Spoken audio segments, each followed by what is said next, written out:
Hi friends, welcome to my channel. இன்னைக்கு நம்ம தேங்காய் போட்டு அரைச்சு ஷீலா மீன் குழம்பு எப்படி செய்யறதுன்னு பார்க்கலாம்.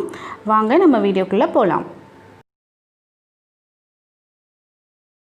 சேனலை ஃபர்ஸ்ட் டைம் பார்க்குறீங்கன்னா சப்ஸ்கிரைப் பட்டனை கிளிக் பண்ணிக்கோங்க. அப்படியே பக்கத்தில் இருக்கிற பெல் பட்டனையும் கிளிக் பண்ணிக்கோங்க. அப்போ தான் நான் போடுற உடனுக்குடன் நோட்டிஃபிகேஷன் வரும்.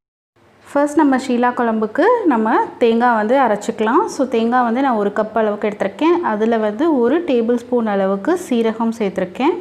மறுபடியும் ஒரு டேபிள் ஸ்பூன் அளவுக்கு பெருஞ்சீரகம் அதாவது சோம்பு சேர்த்துருக்கேன். அதுக்கப்புறமா 1/4 டேபிள் ஸ்பூன் அளவுக்கு வெந்தயம் சேர்த்துருக்கேன்.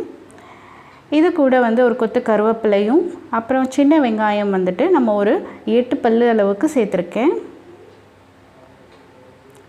இப்போ இது எல்லாத்தையும் நல்லா மையாக அரைச்சி எடுத்துக்கலாம்.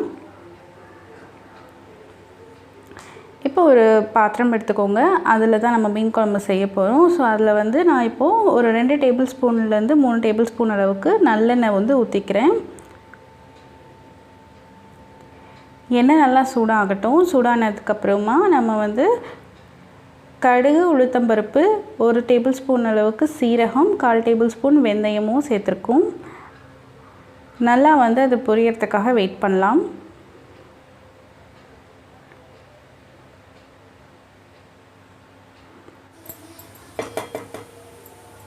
இப்போ நல்லா பொரிச்சு வந்துட்டுருக்கு. இப்போ நம்ம பூண்டு ஒரு 8லேருந்து 10 பல் அளவுக்கு சேர்த்துக்கலாம். அது ஒரு 2 நிமிஷம் அளவுக்கு லைட்டாக எண்ணெயிலே அது பொரியட்டும்.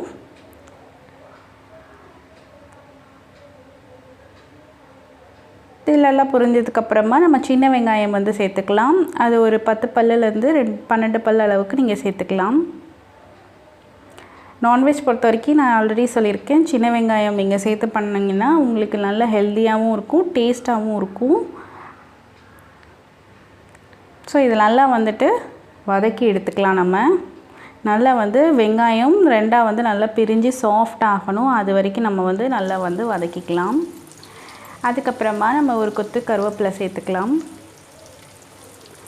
ஒரு 3லேருந்து 4 காரத்துக்கு ஏற்ற மாதிரி நம்ம பச்சை மிளகாய் கட் பண்ணி சேர்த்துக்கோங்க. சேர்த்துட்டு நல்லா ஒரு வாட்டி வதக்கி விடுங்க.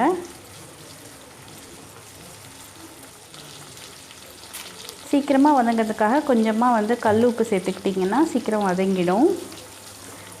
கல் உப்பு இல்லைன்னா நீங்கள் நார்மல் சால்ட் கூட சேர்த்துக்கலாம், பவுடர் சால்ட்டு. நல்லா பாருங்கள், சாஃப்டாக ஆகிடுச்சு வெங்காயமெல்லாம்.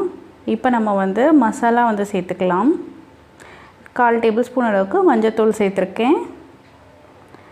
2லேருந்து 2.5 டேபிள் ஸ்பூன் அளவுக்கு குழம்பு மிளகாய் தூள் சேர்த்துக்கலாம். ஸோ ஆல்ரெடி நம்ம பச்சை மிளகாய் சேர்த்துருக்கறனால நிறைய தேவையில்லை. ஸோ 2லேருந்து 2 டேபிள் ஸ்பூன் அளவுக்கு சேர்த்துக்கலாம். இது சேர்த்துட்டு நம்ம ஒரு வாட்டி இந்த எண்ணெயிலேயே லைட்டாக ஃப்ரை பண்ணி எடுக்கலாம். அப்போ தான் நல்லாயிருக்கும். லைட்டாக கிண்டி கொடுத்துட்டே இருங்க, இல்லாட்டி அடி பிடிக்கிறதுக்கு சான்ஸ் இருக்குது. ஸோ அதனால் லைட்டாக வதக்கி விடுங்க. ஒரு 2 நிமிஷம் வதங்கிச்சுன்னா நமக்கு நல்லாயிருக்கும், அந்த ஃப்ளேவர் நல்லாயிருக்கும். ஸோ நல்லா ஒரு வாட்டி வதங்கினதுக்கப்புறம் நம்ம தக்காளியை அரைச்சி நான் சேர்த்துருக்கேன். ஸோ 2 தக்காளி எடுத்திருக்கேன், அதை நான் அரைச்சி சேர்த்துருக்கேன். நீங்கள் நார்மலாக கட் பண்ணி கூட சேர்த்துக்கலாம். நல்லா ஒரு வாட்டி வதக்கி விட்டுடுக்கோங்க. அதுக்கப்புறம் நம்ம புளி கரைச்சல் சேர்த்துக்கலாம். ஒரு நெல்லிக்காய் சைஸ் அளவுக்கு புளி எடுத்துக்கோங்க. அதை நான் ஊற வச்சுருந்தேன் தண்ணி ஊற்றி. இப்போ நம்ம அதை நல்லா வடிகட்டி சேர்த்துக்கலாம். சேர்த்துட்டு லைட்டாக அது நல்லா கிளறி விட்டுருங்க. இப்போ இந்த மசாலா புளி எல்லாமே சேர்ந்து நமக்கு குக் ஆகணும். ஸோ உப்பு இப்போ ஓரளவுக்கு ஒரு பாதி உப்பு சேர்த்துக்கோங்க, குழம்புக்கு தேவையானது சேர்த்துட்டு நல்லா அது நமக்கு எண்ணெய் பிரிகிற அளவுக்கு அது நல்லா பாயில் ஆகி குக் ஆகி வரணும். நல்ல எண்ணெயெல்லாம் பாருங்கள் எப்படி பிரிஞ்சு வந்திருக்குன்னு. இப்போ நம்ம அரைச்சி வச்ச தேங்காவை இதில் சேர்த்துக்கலாம். இப்போ இதுக்கு தேவையான அளவுக்கு தண்ணி நம்ம அந்த தேங்காயில் அரைச்சி வச்சுருந்தோம் இல்லையா, அந்த தண்ணியே நீங்கள் கொஞ்சமாக சேர்த்துக்கலாம். இது சேர்த்த உடனே உங்களுக்கு குழம்பு அவ்வளோ திக்காக வரும். சில பேருக்கு திக்காக சாப்பிடணும்னு நினைக்கிறீங்க, தண்ணி சேர்க்க வேண்டாம், நீங்கள் அப்படியே கூட விட்டுடலாம். ஏன் மறுபடியும் நீங்கள் அதை கொதிக்க வைக்கும் போது இன்னும் உங்களுக்கு மறுபடியும் கொஞ்சம் திக்னஸ் வரதுக்கு சான்ஸ் இருக்குது. அதனால் கொஞ்சமாக தண்ணி ஊற்றிக்கிட்டிங்கன்னா கரெக்டாக இருக்கும் உங்களுக்கு கன்சிஸ்டன்சி. ஸோ இது மாதிரி கொதிக்க விட்டுருங்க. நல்லா இது மாதிரி கொதித்து உங்களுக்கு மறுபடியும் இந்த மாதிரி சுற்றி வந்து எண்ணெய் பிரியும். அந்த ஸ்டேஜில் தான் நம்ம வந்து மீன் சேர்த்துக்கணும். ஸோ நான் எல்லா ஷீலா மீனையும் வந்து இங்கே சேர்க்க போகிறேன். மோஸ்ட்லி வந்து நான் தலை அதுக்கப்புறமா வால் பகுதி வந்து சேர்த்துப்பேன். மீதி வந்து நம்ம ஃப்ரை தான் பண்ணுவேன்.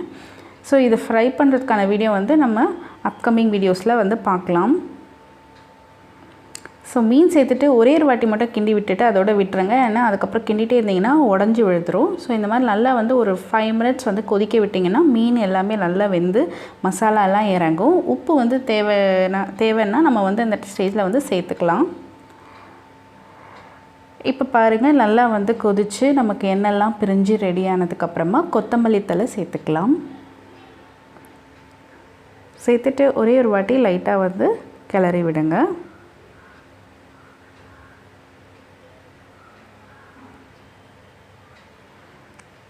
அப்படியே கமகமான கொத்தமல்லி சேர்த்த உடனே நம்ம மீன் குழம்பு வாசனை அப்படியே கமகமான வருதுங்க. இதே மாதிரி நீங்கள் ட்ரை பண்ணுங்கள். கண்டிப்பாக நீங்கள் ஃபீல் பண்ணுவீங்க. இதே ஸ்மெல், இதே ஒரு நல்ல ஒரு கமகமக்கான ஸ்மெல் வந்து உங்களுக்கே தோணும். பாருங்கள் மீன் எவ்வளோ நல்லா அழகாக வெந்து வந்திருக்கு உடையாமல்.